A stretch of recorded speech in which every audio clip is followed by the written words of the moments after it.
do capítulo 5, hoje adentramos no verso de número 6 até o verso de número 21.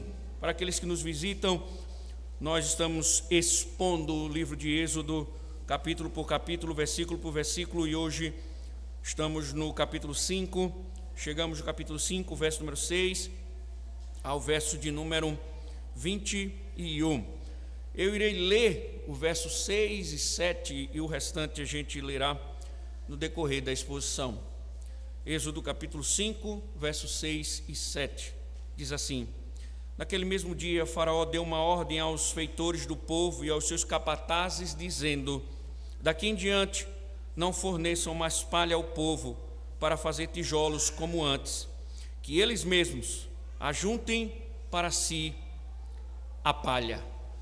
Oremos. Ó Deus, bendizemos o Teu nome, Senhor, e agora te pedimos, por favor, Senhor, sobre nossas vidas, para ouvirmos a Tua voz com fidelidade, ó Deus.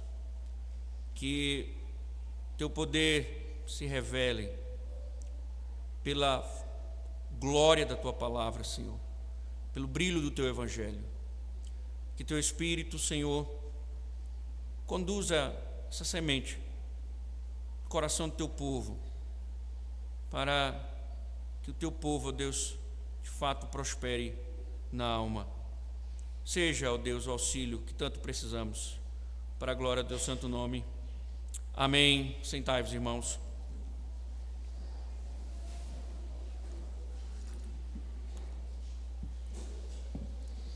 Meus irmãos, o que nós vimos ou estamos vendo até o momento, os eventos que antecedem, na verdade, nós observamos que o relutante Moisés, ele finalmente seguiu sua vocação. O Senhor havia chamado Moisés para libertar o povo, e nós vimos que assim de fato acontece. Moisés, ele segue a ordem do Senhor e de fato dá início à libertação do povo de Israel. E, em primeiro lugar, irmãos, como o Senhor havia ordenado, o profeta, ele vai e declara aos anciãos de Israel, que eram os presbíteros, os líderes do povo, que o tempo de escravidão havia chegado ao fim, pois Deus, conforme o próprio Senhor ordenara, pois o próprio Deus havia se revelado e havia se comprometido em livrar o povo da escravidão, por causa da aliança que ele havia feito com os patriarcas. E assim aconteceu. Moisés falou aos anciãos, e assim como o Senhor anunciou, os anciãos, eles creram em Moisés, e o Senhor mostra a sua fidelidade ao profeta. Em seguida, nós vimos que Moisés, ele se dirige com Arão ao rei e o Senhor ordena através dos seus mensageiros que Faraó ele liberte o povo. Deus manda Moisés falar a Faraó que Faraó deve libertar o seu povo. Porém, nós vimos incredulamente o rei, ele zomba o tempo todo de Deus, zomba o tempo todo dos mensageiros e mostra uma incredulidade incomparável. E nós vimos anteriormente que ele não permitirá que o povo saia do Egito para adorar a Deus. Ele não acredita nessa conversa. Porém, irmãos, também não há nada de surpreendente, porque o próprio Senhor já havia falado a Moisés que o rei, ele não iria submeter às ordens divinas e que a salvação do Senhor teria que vir por um braço forte. O Senhor teria que, com o seu poder, com a sua glória, libertar o povo da escravidão do pecado. O texto de hoje, irmãos, ele é muito interessante, porque ele mostra ainda uma incredulidade. O rei ainda permanece em sua incredulidade. A diferença é que ele observa que o pedido, a ordem, na verdade, que ele considera como um pedido dos mensageiros, era uma desculpa para fugir do trabalho. Eles estavam se utilizando desse artifício para fugir do trabalho. Por causa disso, o texto vai nos mostrar que ele aflige mais ainda o povo, sobrecarregando-o com mais trabalho. Então, o que acontece é que o povo vai sofrer mais ainda quando o Senhor havia ordenado que o rei libertasse o povo.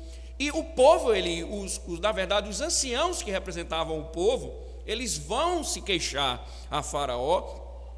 Ainda assim, mesmo com as queixas, não foram capazes de amenizar o sofrimento, porque Faraó quer mostrar o tempo todo que Israel deve desacreditar da palavra de Deus. Faraó quer que Israel desacredite que Deus de fato vai libertá-los, que isso é um blefe de Moisés e de Arão, e que eles não acreditem nessa conversa de libertação. E o povo, irmãos, diante do que estava acontecendo, parece que o povo de fato começa a acreditar que não tem nenhuma conversa verídica de que o Senhor de fato haverá de salvá-los, porque eles em seguida, ao saírem de uma sessão com o rei, eles encontram Moisés e Arão, e essa reunião frustrante leva o povo a murmurar contra os mensageiros do Senhor.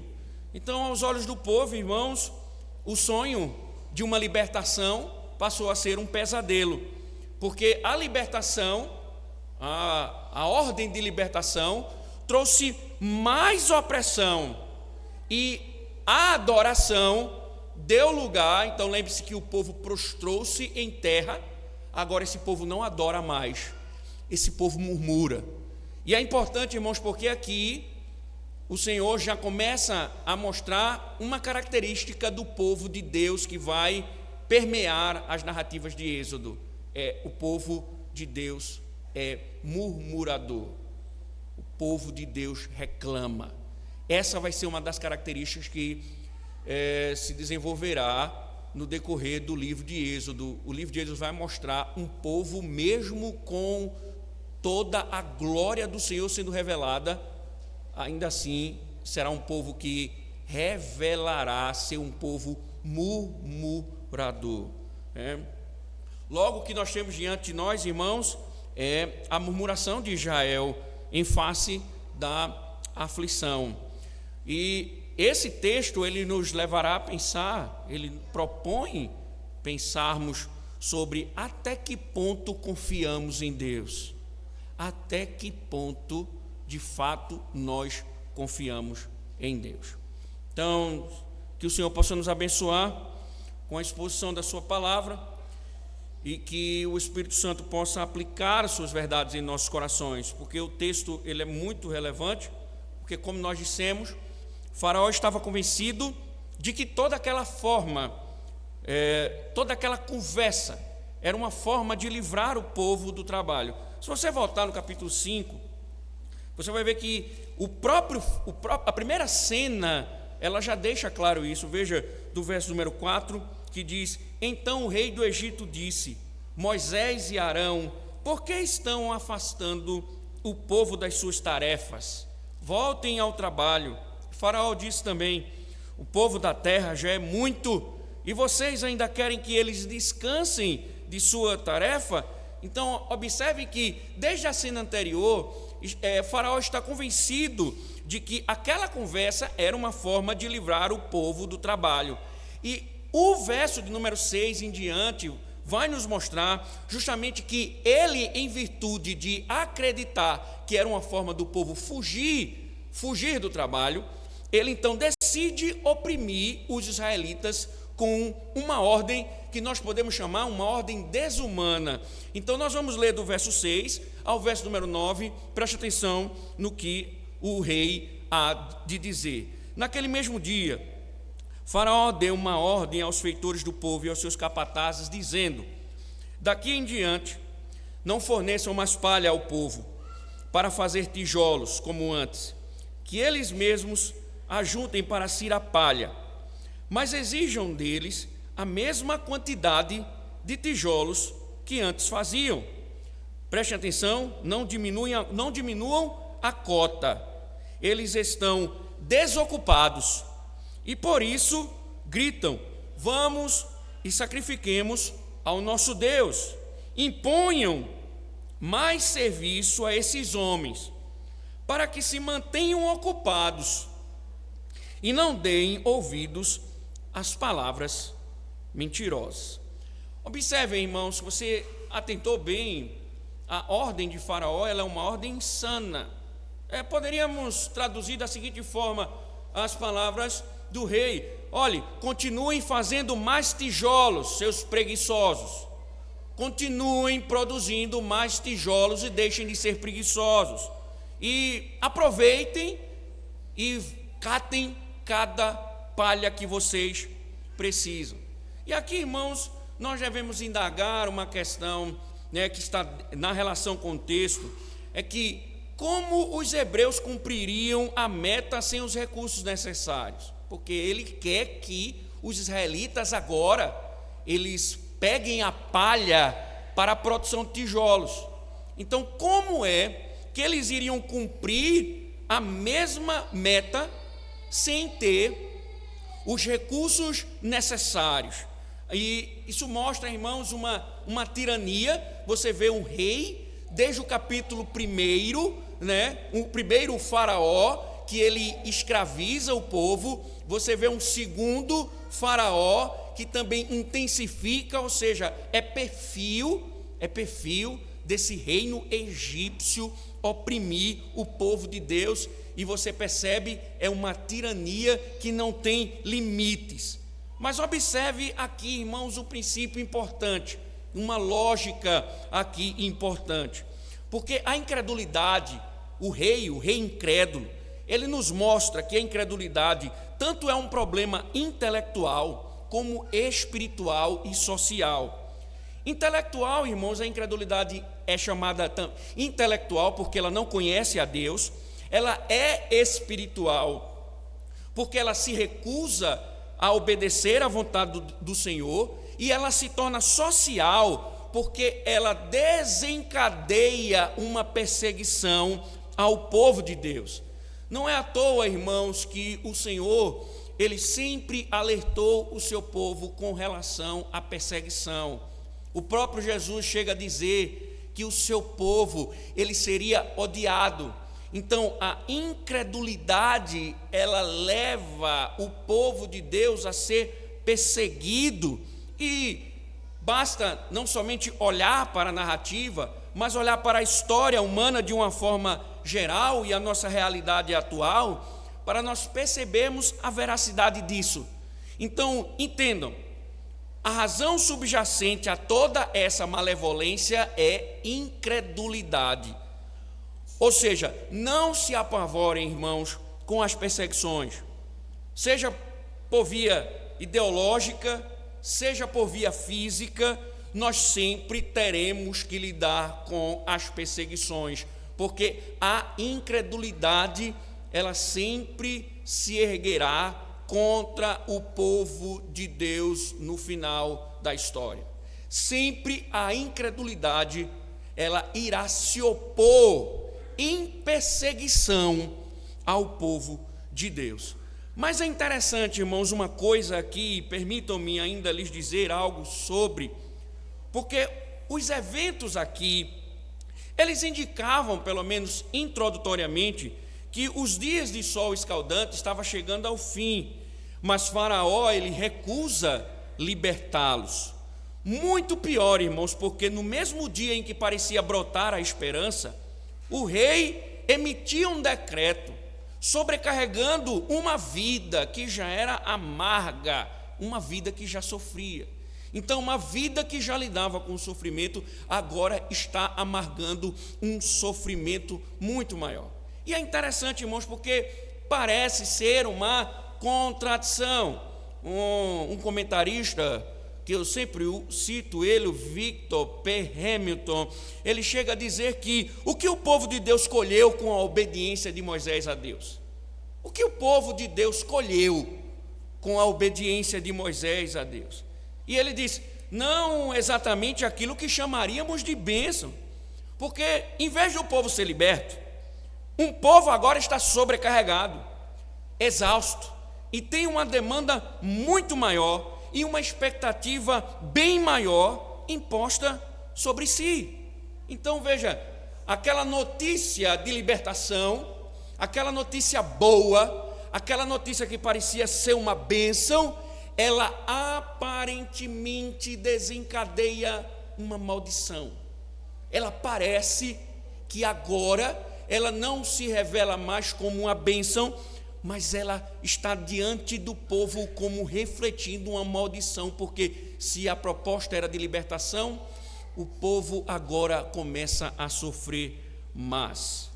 E aqui, irmãos, quando nós falamos de perseguição, devemos entender uma coisa importante.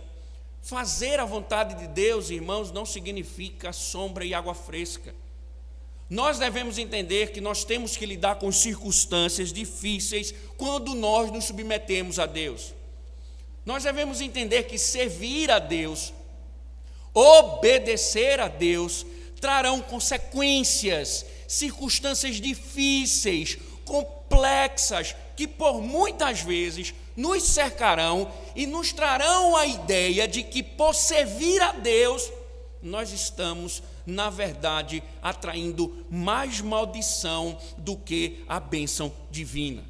Então, nós devemos entender, irmãos, nesse contexto de perseguição, por vezes, nós, porque vamos ser fiéis a Deus, nós devemos entender que a fidelidade a Deus, ela vai custar o nosso trabalho, ela vai custar o nosso relacionamento familiar, ela vai custar a nossa amizade, ela vai custar o nosso dinheiro. Então entendam, amar a Deus, servir a Deus, obedecer a Deus, nós temos que entender que por vezes muitas coisas, em virtude dessa fidelidade, elas irão desabar quando nós estamos fazendo aquilo que Deus ordena.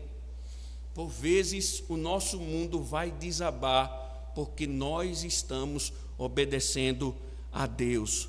Porém, irmãos, nós vamos ver, por mais que estejamos sendo prejudicados, por mais que o nosso mundo esteja sendo diluído, por mais que o nosso mundo esteja desmoronando, por mais que tudo esteja caindo ao nosso redor, ainda que haja prejuízo, açoite, a fidelidade a Deus deve imprimir em nós a ideia de que nós devemos sempre pensar que teremos a mão bondosa de Deus sobre nós. Então, Israel aqui, diante disso, precisava confiar no Senhor. O Senhor já havia dito, o Senhor já havia declarado, ele já havia prometido que haveria com mão poderosa de libertar o povo. Nenhuma circunstância poderia abalar a fé do povo. Nada poderia diluir a esperança, porque o Deus Todo-Poderoso havia dito a Moisés: eu vou libertar o povo. Moisés mostrou sinais do poder de Deus. Então o povo não poderia desacreditar. E eles não tinham nem tempo, irmãos, nem tempo. Sabe por quê? Porque o decreto de Faraó, ele segue rapidamente pelas cadeias de comando e o povo vai ter que lidar com esse novo período mais intenso de sofrimento. Veja o verso número 10 ao verso número 13.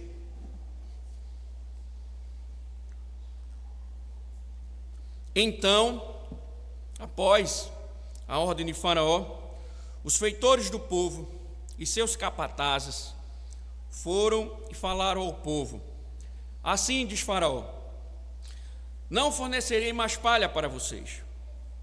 Vão vocês mesmos e ajuntem palha onde a puderem achar, porque não haverá redução de trabalho no trabalho de vocês.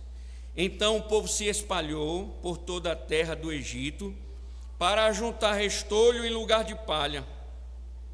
Os feitores os pressionavam, dizendo: terminem o trabalho de vocês, a tarefa do dia, como quando havia palha.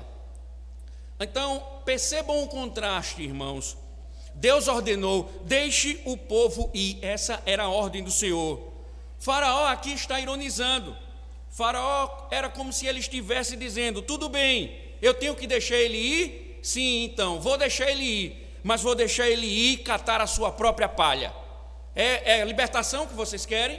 Vocês querem sair? Então eu vou dar a oportunidade de vocês sair. Saiam e catem a sua própria palha. E o que isso significava para o povo, irmãos? Para entender a dimensão desse sofrimento, nós precisamos considerar a importância da produção de tijolos no Antigo Egito.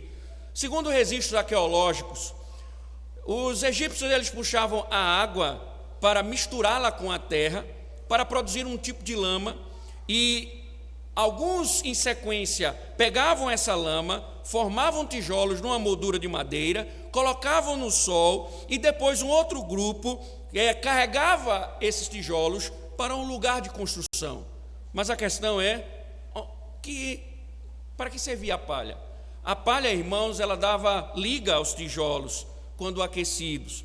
E se a palha ela fosse insuficiente e de má qualidade, os tijolos tornariam com facilidade, ou seriam destruídos com facilidade, se quebrariam com facilidade. Então era muito importante a palha na produção de tijolos. Sem a palha não havia produção de tijolos. Só que antes existia um núcleo encarregado de proporcionar a palha. Agora Faraó diz: não, vocês vão procurar a palha. E se pensarmos, irmãos, por exemplo, que os egípcios usavam tijolos para todo tipo de edifício, eram precisos milhões de tijolos para satisfazer as ambições arquitetônicas dos faraós. Eles estavam, se você lembrar bem, logo no primeiro capítulo, o povo, quando foi escravizado, se você lembrar bem, o povo construiu 2 cidades, ou seja, eram muitos tijolos para o empreendimento arquitetônico de Faraó.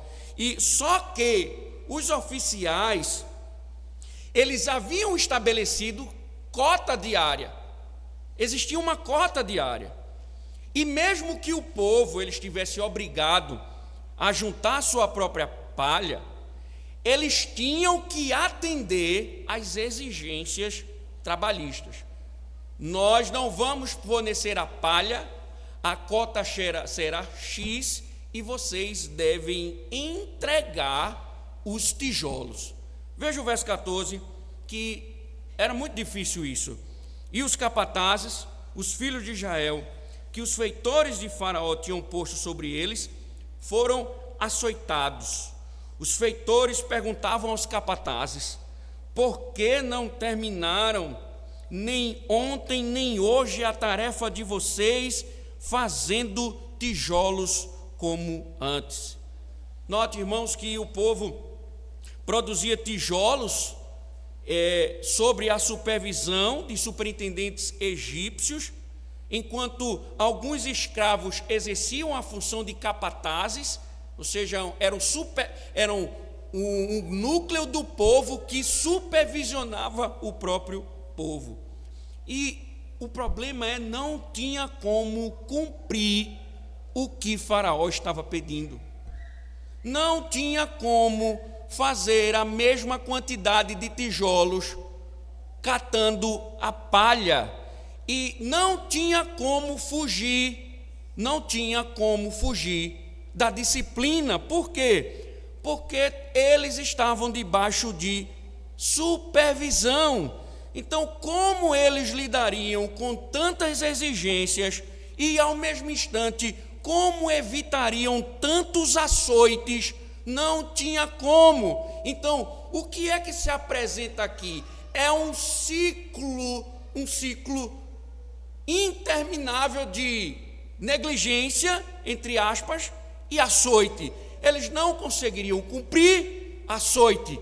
Ou seja, o povo ele estava numa situação difícil, não tinham como, humanamente falando, se livrar daquilo que Faraó estava exigindo, porque sem alcançar as metas de produção, o único caminho que sobraria, que restaria ao povo, era o caminho do chicote.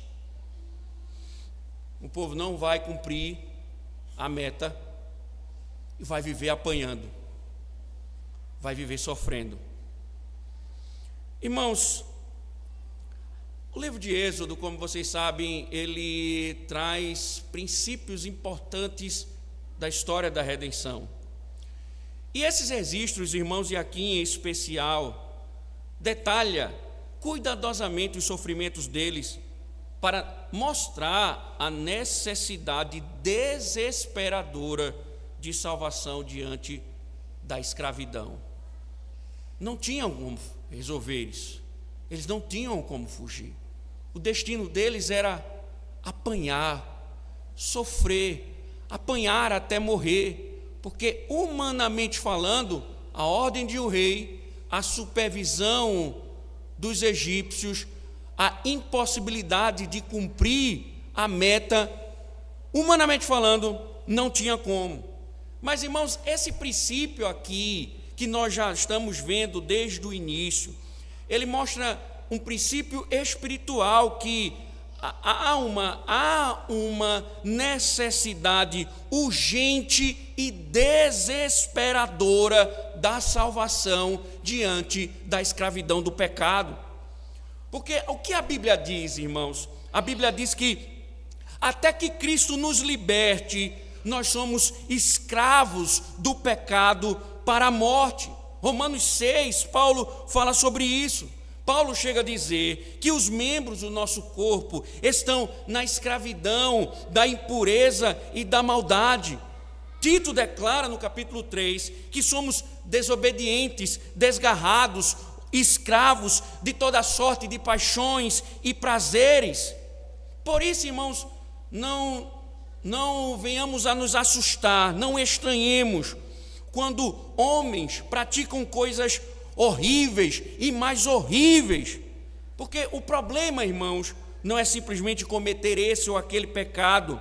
O problema é a escravidão do pecado, é que somos pecadores no nosso próprio âmago. A escravidão, irmãos, ela oferece aqui uma imagem poderosa, porque assim como os filhos de Israel eram prisioneiros, impossibilitados de serem salvos na casa da servidão, esse movimento, essas imagens, elas estão ensinando que o pecador, ele está encarcerado na prisão do pecado e humanamente não há como o homem se livrar de suas amarras. Por isso, irmãos, assim como os israelitas tinham de aceitar as ordens de Faraó, por vezes, irmãos, o que nós observamos é que os homens, ele tem um senhor diabólico que tenta obrigar a produzir mais tijolos sem palha. O pecado, ele é um senhor diabólico que tenta obrigar o homem a produzir mais e mais tijolos sem palha. Aqui, irmãos, vemos o pecado sendo o mais severo dos senhores. Por que, irmãos, isso é importante? Porque suas exigências são inúmeras, mas sem nada em troca. O pecado exige, mas não dá nada em troca. Observe como são os homens. Quanto mais eles se entregam ao pecado, mais escravizados ficam. É sempre assim, mais tijolos e menos palha, pois é da natureza do pecado tentar controlar a vida do pecador. Por isso que João diz: todo que comete pecado é escravo do pecado. Satanás jamais afrouxa seu controle. Ele está sempre ocupado apertando as correntes do nosso cativeiro. E nossa incapacidade de libertação sempre clamará por um libertador. Por isso, irmãos, que nós precisamos de um Salvador. Jesus Cristo, o Moisés da nossa salvação. Por isso que o autor aos Hebreus diz que ele veio para livrar todos os que pelo pavor da morte estavam sujeitos à escravidão por toda a vida. Ele é visto como o poderoso libertador que nos resgata da escravidão de Satanás, o Salvador forte que nos liberta da nossa escravidão da morte e o grande emancipador que nos liberta da escravidão do pecado. Então todo aquele que crê em Cristo é liberto da escravidão do pecado para viver para a glória de Deus. Então, irmãos, o livro de Êxodo nos mostra o quanto o pecado ele é escravizador. A história de Israel nos mostra o quanto o pecado é destruidor, o quanto o pecado é um fardo, o quanto o pecado atrai sofrimento e o quanto o povo precisa de um libertador. Só em Cristo o poder do pecado sobre nós é quebrado,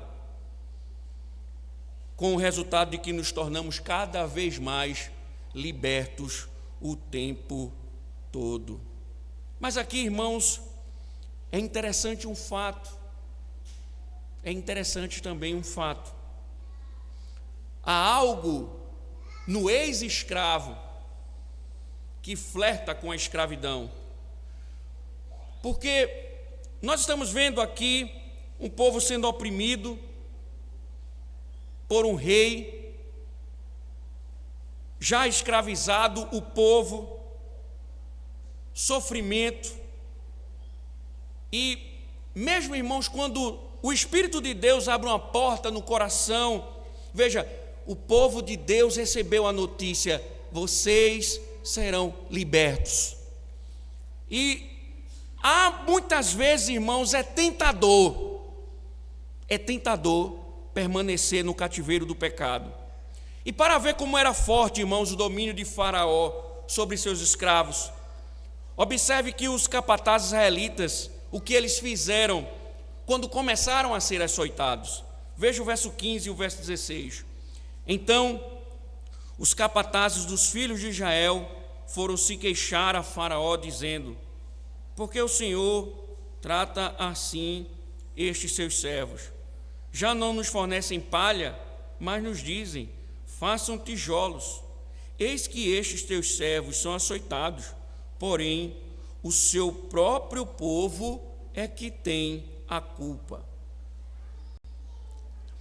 Prestem atenção, irmãos, porque em vez de Israel orar a Deus para que fosse liberto, eles imploram, ou o povo implora a Faraó para que aliviasse a escravidão. E é fácil, irmãos, entender isso aqui, o que os capatazes fizeram, porque eles eram escravos, mas pela posição, como eles eram supervisores, eles poderiam ainda gozar de algum respeito. E eles estavam chocados com os açoites, estavam sendo açoitados. Eles poderiam ter pensado: será que houve algum erro? Será que o rei de fato comunicou isso? Será que não está havendo algum engano? Será que há algum erro? Porque não estão nos fornecendo mais palhas. Como é que nós vamos cumprir? É possível que tenha algum problema de comunicação e por causa disso nós estamos sofrendo. Vamos falar com o Faraó. E eles dizem: se o senhor quer açoitar alguém, não somos nós. Estão dizendo que nós não temos, ou nós temos que buscar a palha. Então quem deve apanhar é eles, não nós. Não é justo. A carga de trabalho aumentou. A culpa não é nossa. Nós não vamos cumprir com isso. Isso não é justo. Só que, irmãos, se isso fosse uma simples disputa trabalhista, os capatazes podiam até receber elogios, foram levar os problemas trabalhistas a, de fato, Faraó. Ele era o dono daquilo tudo. E não há nada, irmãos, de errado. A Bíblia não está aqui querendo dizer que nós estamos errados em buscar melhorias trabalhistas, melhores condições de trabalho. Não é isso. E também havia aqui um certo indício de abuso de autoridade.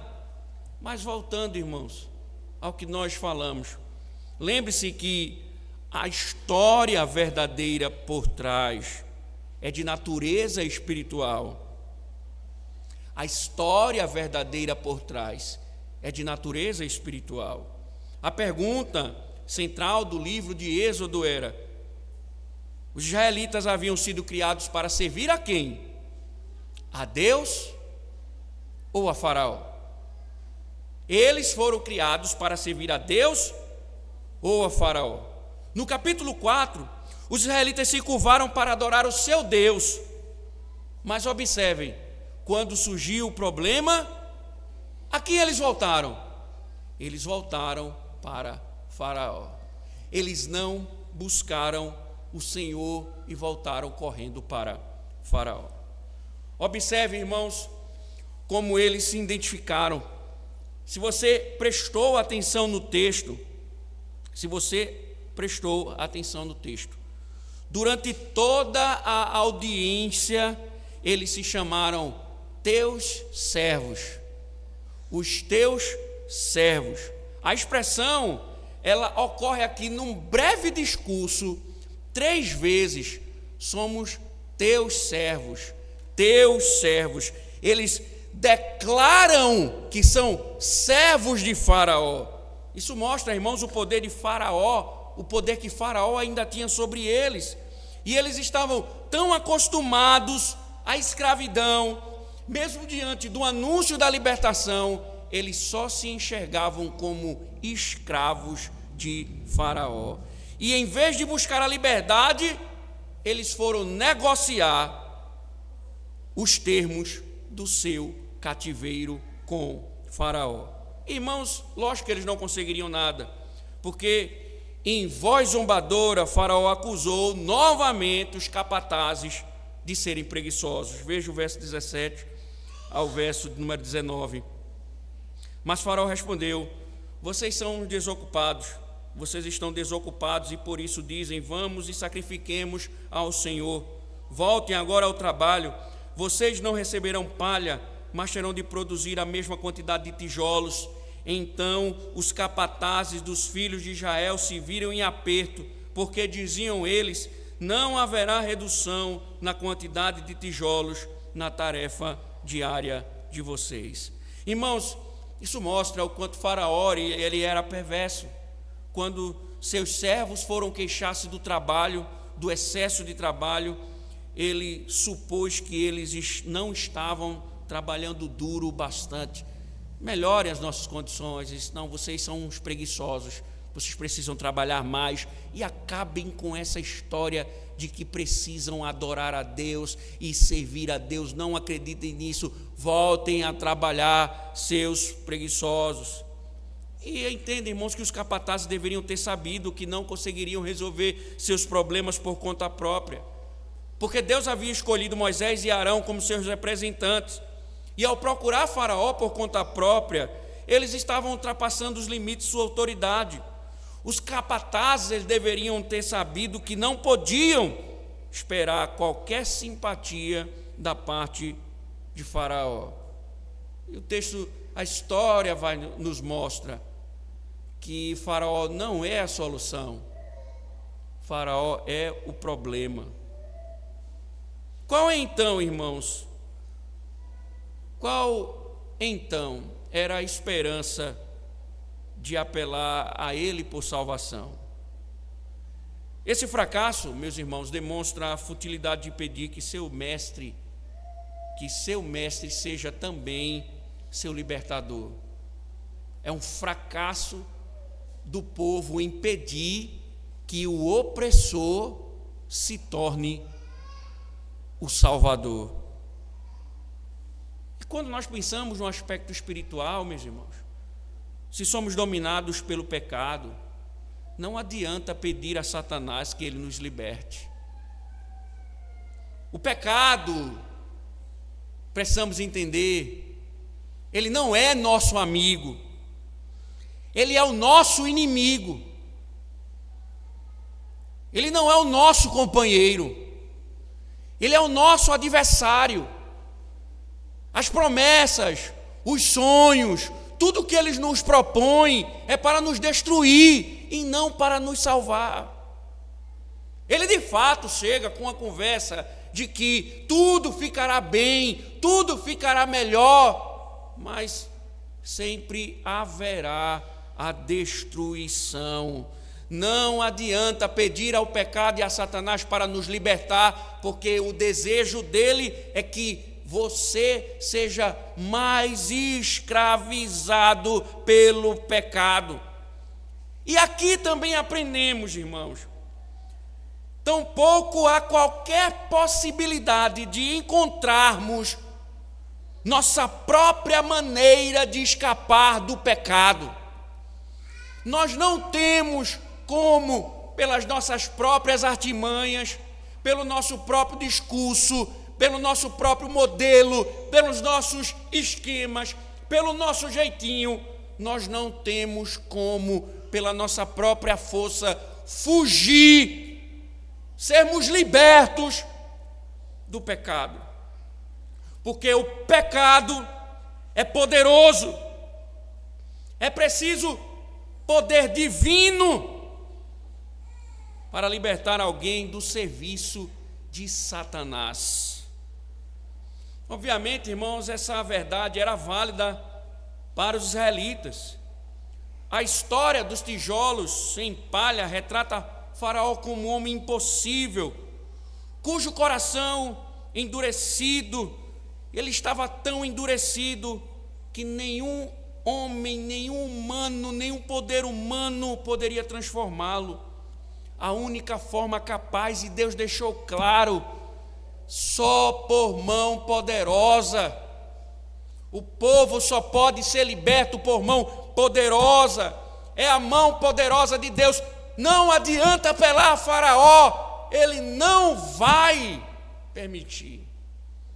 Ele disse a Moisés, ele não vai permitir. Do mesmo modo, irmãos, apenas Deus pode libertar um pecador do pecado. Apenas Deus tem o poder de transformar o coração de um pecador e trazer liberdade do pecado e da morte. Se você está aqui hoje e tem vivido uma vida de pecado, se você tem sido servo do pecado, escravo do pecado, e você já fez mandingas, você já fez carreatas, você já fez promessas, você já estabeleceu passos, não adianta, você não conseguirá ser liberto do pecado pelas suas próprias forças. Apenas Deus pode transformar o coração de um homem pecador e libertá-lo do pecado e da morte. Se não for Deus, você está perdido. Se Deus não lhe libertar, você estará perdido para sempre, porque você não tem esse poder. Você não tem esse poder.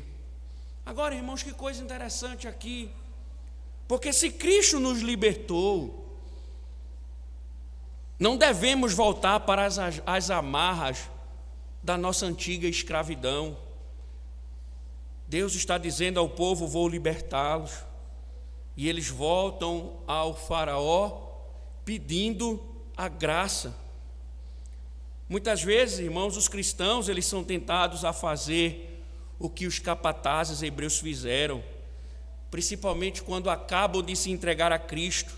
No início, o primeiro amor, tudo parece correr bem, fazem progressos espirituais rápidos, vivenciam a vitória real sobre o pecado, parecem indestrutíveis, inabaláveis, firmes, mas quando então se deparam com alguma dificuldade, no primeiro impulso, voltam para as velhas e marginais práticas pecaminosas de lidar com a vida.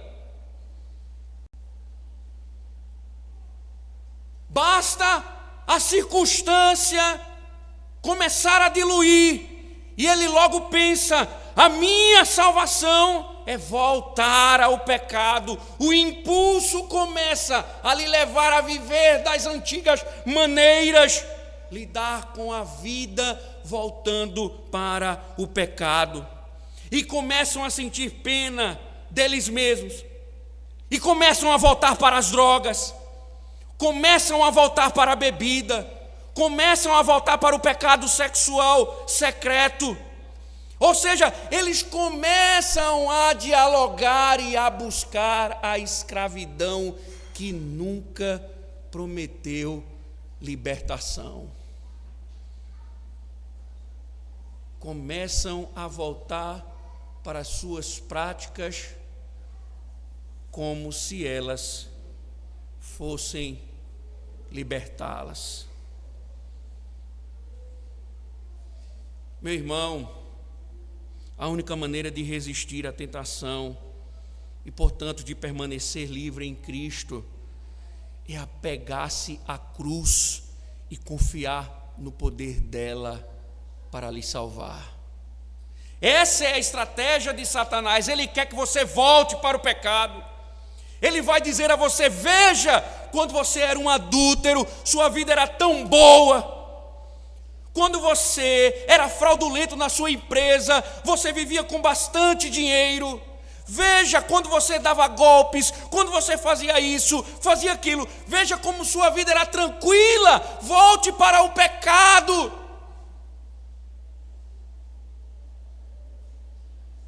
E nós muitas vezes voltamos para o pecado, mas a única maneira de resistir à tentação e de permanecer livre do poder do pecado é estando em Cristo, é apegar-se à cruz e confiar que somente Ele pode salvar.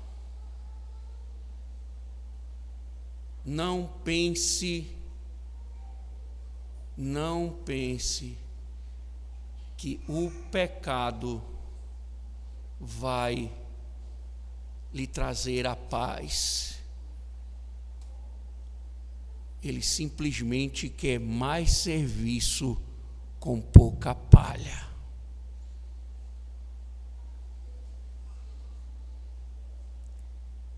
Mais serviço.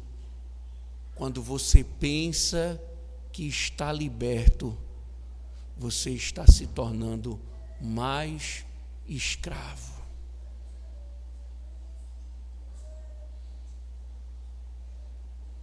Satanás disse: no dia que vocês comerem, vocês serão como Deus.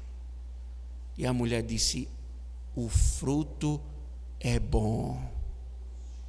Morreram. Se tornaram escravos do pecado. A promessa é sempre: vai ficar tudo bem. Divirta-se. Quando você menos imagina, você está escravizado pelo pecado. Se Cristo não te libertar, impossível você ser livre. E aí, irmãos, não tendo conseguido obter nenhuma satisfação de Faraó, os capatazes saem do palácio e, pela providência de Deus, talvez até lambendo as suas feridas de tanto chicotada, aí eles encontram justamente os enviados do Senhor, Arão e Moisés. Veja o verso 21. Verso 20, melhor. Quando saíram da presença de Faraó, encontraram Moisés e Arão, que estavam à espera deles, e lhes disseram: que o Senhor olhe para vocês e os julgue, porque vocês nos fizeram odiosos aos olhos de Faraó e diante dos seus servos, dando-lhes a espada na mão para nos matar. Veja, irmãos, eles encontraram Moisés e Arão, e aqui é um ataque à autoridade dos profetas. E a estratégia de Faraó parece que deu certo, criar um conflito entre o povo e Moisés e Arão. E o povo está culpando. Sabe por que está acontecendo conosco? A culpa é de vocês. Vocês que vieram com essa conversa de libertação. E o pior, irmãos, veja, preste atenção, eles não só estão acusando, mas eles estão aqui emitindo um juízo sobre os profetas. Eles estavam emitindo, pronunciando uma maldição. Eles estavam invocando o juízo de Deus sobre os enviados de Deus. E aí, irmãos, veja, os israelitas já se encontravam no poder da espada. Faraó nunca havia se importado muito com eles. Chega a mensagem de redenção, o conflito surge e eles se voltam em ira contra Moisés e Arão. Era uma reação natural, irmãos. Aqui temos um princípio que nós não iremos desenvolvê-lo, mas quando geralmente as pessoas ficam iradas, elas costumam encontrar alguma vítima para o seu desabafo. E não importa se a pessoa é ou não o alvo da sua ira. É comum também aqui que as pessoas responsabilizem seus líderes pelos seus problemas. Eles não têm a coragem de dizer, problema somos nós. É mais fácil dizer, é o pastor, é o presbítero, é o diácono, é o irmão.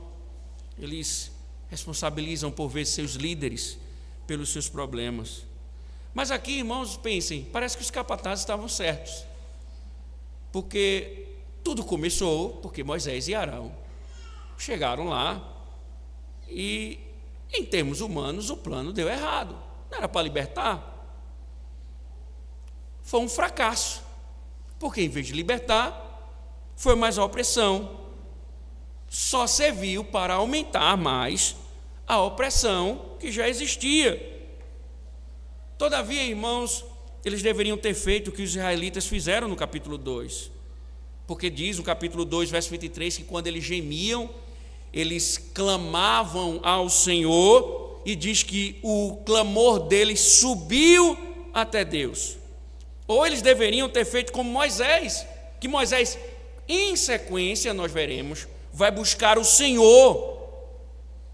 Vai buscar o Senhor. Então, em vez de voltar para Faraó, se voltar contra Moisés e Arão, eles deveriam ter se voltado para Deus em oração, porque somente Deus poderia salvá-los. E esse é mais um momento. Não espere que o pecado liberte você da sua escravidão. Não espere. Não há como encontrar liberdade no próprio pecado. Mas, se você quiser ser livre, você deve orar a Deus, como Moisés vai fazer, orar a Deus em nome de seu filho, e ele o salvará. Moisés vai buscar ao Senhor diante disso.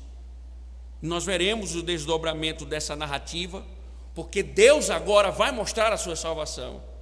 Nós vamos ver que Deus, mais uma vez, promete livrar o seu povo. Vai vir uma genealogia, vocês sabem, né? Vocês já estão experientes de Gênesis.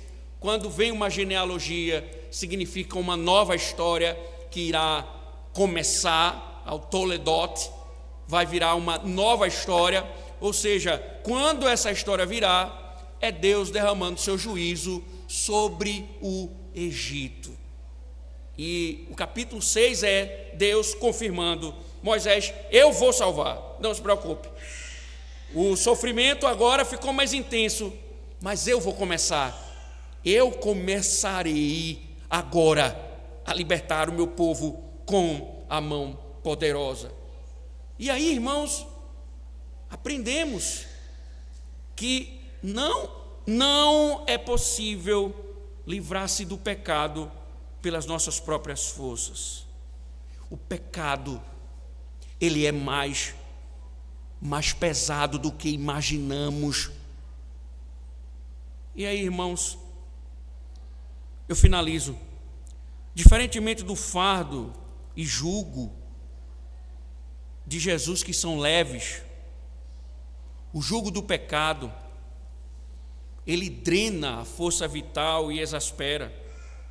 Diferentemente de Jesus, que promete dar descanso àqueles que estão cansados, Faraó deixa de dar palha aos seus cansados e exaustos servos, fazedores de tijolos.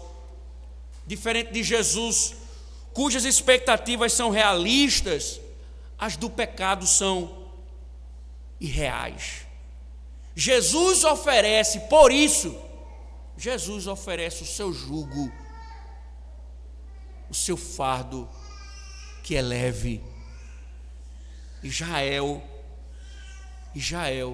não seria liberto pelas suas próprias forças. Ele precisa de um libertador, e o pecado não haverá de libertar aquele que é escravizado por ele.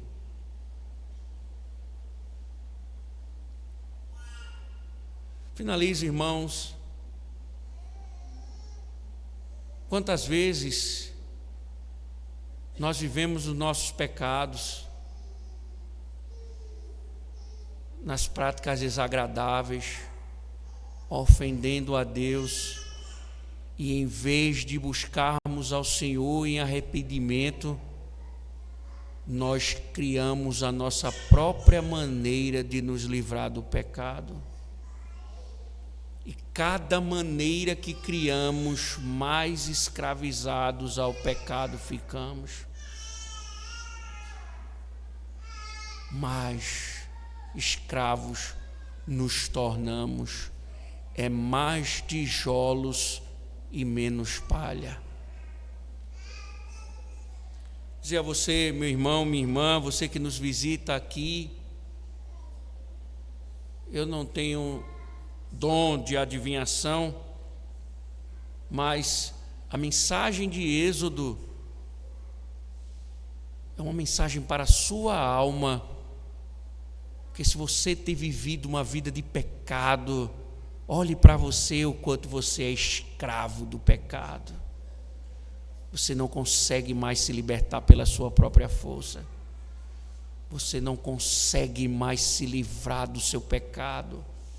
Ele lhe oprime, é mais tijolos, tijolos, tijolos, tijolos. Sua vida é só aparência, mas sua alma por dentro está apodrecida, mortificada, porque o fardo do pecado tem lhe matado, tem lhe oprimido. E no final será o inferno, onde a palha será consumida, onde os tijolos não suportarão o fogo. Se você está ouvindo isso aqui hoje, é porque ainda existe esperança para você. Existe um libertador que tem poder para destruir as amarras do pecado. Você pode dizer assim: pastor, mas você não conhece, meu pecado é podre, moribundo, é horrível. O sangue de Cristo liberta de todo o pecado.